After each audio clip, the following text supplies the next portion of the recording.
এই যে দেখেন মক্কা শরীফের বর্তমান অবস্থা, পুরা রুটঘাট সব ফাঁকা। এই টাইমটা হচ্ছে হজের আগ মুহূর্তে।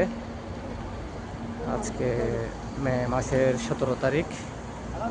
দেখেন একদম কোনো লোকজন নাই। এখন হচ্ছে রাত 1:30, কিন্তু এই টাইমে এখানে লোকজন অনেক থাকে, হাজিদের আনাগোনা থাকে।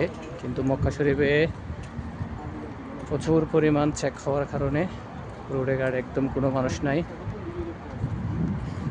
এই যে দেখেন পুরো মিসফালা ফাঁকা। যে পরিমাণ চেক চলতেছে, মানুষ রোডে ঘাটও হাঁটতে পারতেছে না। দেখেন একদম রোডঘাট ফাঁকা।